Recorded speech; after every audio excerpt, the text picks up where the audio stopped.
नाज़रीन, अवामी न्यूज़ में ख़बरनि जो सिलसिलो जारी है। इन वक्त असीं तव्हांखे खानवाण खां ख़बर ॾींदा हलूं त खानवाण सिम नाले जो गंदो पाणी सालनि खां निकाल न थी सघियो, जंहिंजे करे केतिरनि ई बीमारियुनि जनम वठण लॻियूं आहिनि। इन सां गॾु क़ब्रिस्तान ऐं केतिरनि ई घरनि जूं पिणु दीवारूं बार बार किरी पवनि थियूं। हिन हवाले खां वधीक तफ़सील ॾिसूं था खानवाण में अवामी न्यूज़ जे रिपोर्टर जावेद मला जी रिपोर्ट में। हींअर असां खानवाण शहर जे सैद आहियूं, लोची महला बीठा आहियूं। हीउ जेको सिम नालो तव्हां ॾिसी रहिया आहियो, उहो खानवाण शहर जे सैद ऐं लोची महला मौजूदु आहे। हिन सिम नाले में खानवाण शहर जी अध खां वधीक आबादीअ पाणी जमल थींदो आहे। खानवाण शहर जेको 22 खां 25,000 आबादी रखंदड़ आहे ऐं वुमेन काउंसिल खानवाण जिते हर महीने 5 खां 6 लख बजट पिणु ईंदी आहे। पर हीउ सिम नालो जंहिंजो पाणी केतिरनि ई सालनि खां निकाल न थियण जे करे हिते केतिरियूं बीमारियूं जनम वठी रहियूं आहिनि। जॾहिं त बीमारियुनि सां गॾु हिते मोहल्ले जे केतिरनि ई घरनि जे दीवारनि खे पिणु नुक़सानु थी रहियो आहे। उन सां गॾोगॾु हिन सिम नाले सां सैदनि जो हिकिड़ो क़ब्रिस्तान आहे, जंहिंजूं दीवारूं पिणु 4-5 चकर किरी पियूं आहिनि। हितां जे सैदनि पारां केतिरा ई भेरा उहे दीवारूं ठहिराइण बावजूदि हिन सिम नाले जो पाणी निकाल न थियण जे करे उहे दीवारूं बार बार किरी पवनि थियूं। जॾहिं त क़ब्रिस्तान सां गॾु हिकिड़ी मस्जिद पिणु आहे, जंहिंजे दीवारनि में पिणु केतिरा ई भेरा ढार पइजी विया आहिनि। जॾहिं त हिन सिम नाले जो पाणी जेको कुझु साल अॻु 5 खां 6,000 स्क्वायर फुट ते मौजूदु हूंदो हो, उहो हाणे वधी वञी 2 लख स्क्वायर फुट खां वधीक आबादीअ ते पहुची वियो आहे, जंहिंजे करे हितां जे केतिरनि ई घरनि खे पिणु नुक़सानु पहुची रहियो आहे। हीउ सिम नालो जेको तव्हां ॾिसी रहिया आहियो, उहो कुझु टाइम अॻु हिकिड़ो क्रिकेट जो वॾो ग्राउंड हूंदो हो, पर हितां जी इंतिज़ामिया पारां हितां जो पाणी न कढण जे करे उहो पूरो ग्राउंड हिन सिम नाले जे पाणीअ जे अंडर में अची वियो आहे। जॾहिं त पाणी निकाल न थियण जे करे हितां जे आबादीअ खे पिणु तमामु घणो नुक़सानु पहुची रहियो आहे। जॾहिं त हिते पाणी निकाल करण जी बिल्डिंग पिणु मौजूदु आहे, मशीनरी पिणु आहे। जॾहिं त केतिरा ई माण्हू घर वेठे पिणु पघारूं खणी रहिया आहिनि, पर केतिरनि ई सालनि खां हिन सिम नाले जो पाणी न कढियो वियो आहे। जॾहिं त तव्हां पाण ॾिसी सघो था त हिते पाणी निकाल करण जी बिल्डिंग पिणु आहे। उन सां गॾोगॾु हर महीने पाणी निकाल करण लाइ पिणु केतिरा ई लीटर पेट्रोल पिणु अची वञे थो, जेके हितां जे कामोरनि तरफ़ां पंहिंजे घर लाइ इस्तेमालु कयो वञे थो। जो क़ब्रिस्तान गाज़ी गुलाम शाह क़ब्रिस्तान आहे, जंहिंजूं भॻल ऐं टुटल दीवारूं तव्हां ॾिठियूं, जेके हिन सिम नाले जो गंदो पाणी निकाल न थियण जे करे केतिरा ई भेरा किरी पवनि थियूं। इन क़ब्रिस्तान जी दीवारुनि सां गॾोगॾु हिन क़ब्रिस्तान खे पिणु तमामु घणो नुक़सानु पहुची रहियो आहे, जंहिंजो हिन सिम नाले जे सिम ऐं कलर जे करे हीअ तव्हां जेके भॻल ऐं टुटल क़ब्रूं ॾिसी रहिया आहियो, इन्हनि जो सिर्फ़ु हिकिड़ो ई सबबु आहे, इहो सिम नालो, जंहिंजो गंदो पाणी केतिरनि ई सालनि खां निकाल न थी सघियो आहे।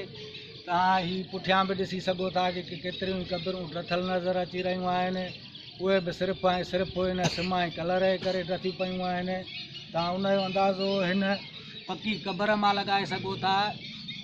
हीअ जेका पकी क़बर आहे, जेका सिर्फ़ु पाणीअ जो ॾेखु रही रहियो आहे, उन मां इहो अंदाज़ो करे सघूं था त हिन क़ब्रिस्तान खे केतिरी सिम ऐं कलर जे वर चाढ़ियो वियो आहे। हिन सिम जो गंदो पाणी निकाल न थियण जे करे हितां जो सिम नालो हिन क़ब्रिस्तान खे केतिरो नुक़सानु ॾेई रहियो आहे। ऐं हीअ जेको पुठियां तव्हां पाणी ॾिसी रहिया आहियो, इहो हिन क़ब्रिस्तान जो जेको हिसो आहे, इनखे सिम जो गंदो पाणी जेको हेठां खाईंदो अचे थो पियो, उहो हिन क़ब्रिस्तान खे तमामु घणो नुक़सानु ॾेई रहियो आहे। तव्हां पाण ॾिसी सघो था त हीअ जेको हिन क़ब्रिस्तान में हींअर पाणी दाख़िल थी रहियो आहे, इहो पिणु हिते केतिरे टाइम खां मौजूदु आहे। मच्छर मक्खियूं जीअं त सिम जी एतिरो त तेल थो मिले, जो तेल हर माण्हू इहे सम्झनि त जेको चेयरमैन साहिबु आहे, का बि लीटर तेल जो कोन थो हुजे, ऐं एॾो नुक़सानु थियो आहे। क़ब्रिस्तान ॿुॾी वियो आहे ऐं माण्हुनि जो भितियूं किरी पियूं आहिनि, जॻहियूं किरी पियूं आहिनि। हुकूमत खे अपील था कयूं त बराए महिरबानी असांजे सिम जो आज़ार ख़तमु कयो वञे।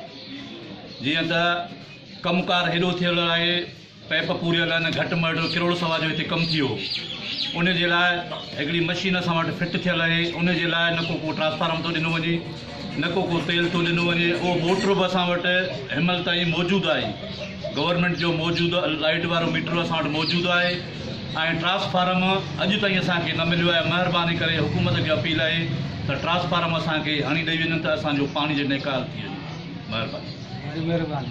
इन सिम नाले जो गंदो पाणी जेको केतिरे ई टाइम खां निकाल नथी सघियो आहे। हालत खां इहो ईअं बीठो आहे, आज़ार लॻो पियो आहे। असांजूं भेटियूं आहिनि जेके 3-4 महीननि ते रोज़ फिरियूं बीठियूं आहिनि। ग़रीब माण्हू रोज़ ठहिराए असां वटि फासी आहियूं। हे जेका बजट अचे थी त को अलाए ख़बर नथी पवे त केरु खाई थो वञे। दीवारूं 6 महीने 3 महीने 4 महीने रोज़ दीवारूं असांजूं किरियूं पियूं आहिनि। तव्हां पाण ॾिसो न त रोज़ किरियूं बीठियूं आहिनि वेठे। असां त ठहिराए फासी आहियूं।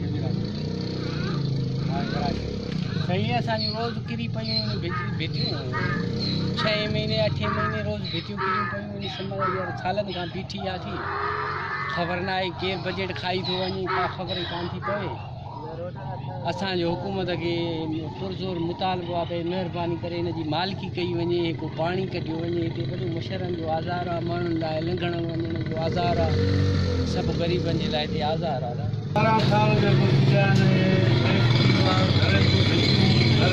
दादा कोन कोन्हे को जेको अहिड़ो को माण्हू जेको हिनखे हल कराए मसइलो।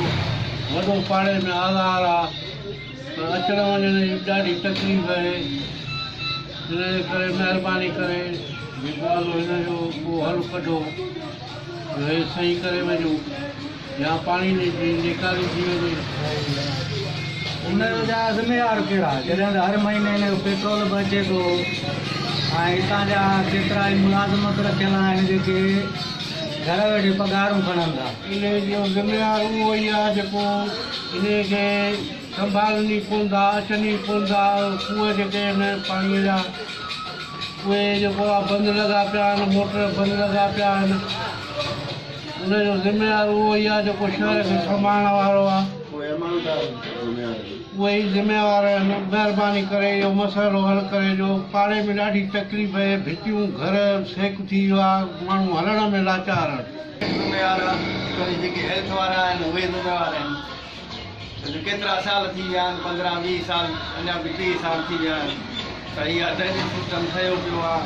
हिन ते पघारूं बि खाइनि था पिया, हर शइ हुन ते अचे थी पई, को पाणी निकाल कोन थो थिए। घर पुॼी विया आहिनि, सफ़ा मुकामनि में पाणी अची वियो आहे, जल जो पाणी मटिजी वियो आहे। जंहिंमें बीमारियूं पदियूं फैलिजनि, मच्छरनि जो आधार आहे। चई आहियूं मथे इंतज़ामिया खे त कोई तयार नथो थिए। हेसियो थो थिए त असां वटि पैसा कोन्हनि, इंजीनियर थो थिए त असां वटि पैसा कोन्हनि, त केरु कढाईंदो इहो पाणी। जॾहिं सॼा सिस्टम बिछाया पिया आहिनि, हिते लाइट बि लॻियल हुई, उन जा मोटर खणी विया, उन जा ट्रांसफार्म खणी वई बाबडा वारा। वरी 40 लख मंज़ूर थिया जेको ड्रेनेज सिस्टम खे पाणीअ खे ॿाहिरि कढण लाइ हुयो, उहो बि पैसा खाई विया। 8 टालियूं मिटे जूं विझराए इहो सॼो माल हणी विया। हिकिड़ी पाइप लाइन थोरी विख ते विछाए वाटर में काशल छा कयूं, उहा उते बसि हले थी पई। न को पाणी थो निकाल थिए, न को छा थिए। वॾो आज़ाब आहे माण्हुनि जे लाइ। माण्हुनि जा घर किरी पिया आहिनि, वॾो सेक थी वियो आहे हिन एरिए में, जेको हाणे असां कंहिंखे चऊं त इहो निकिरे। महिरबानी करे असांखे इहो कराए ॾिनो वञे जीअं माण्हू सुख जो साथ। कैमरामैन बाबर मलाह सां गॾु जावेद मलाह, अवामी न्यूज़, खानवा। वधीक ख़बरनि ऐं तफ़सील लाइ विज़िट कयो अवामी news Facebook page, YouTube page ऐं अवामी न्यूज़ वेबसाइट।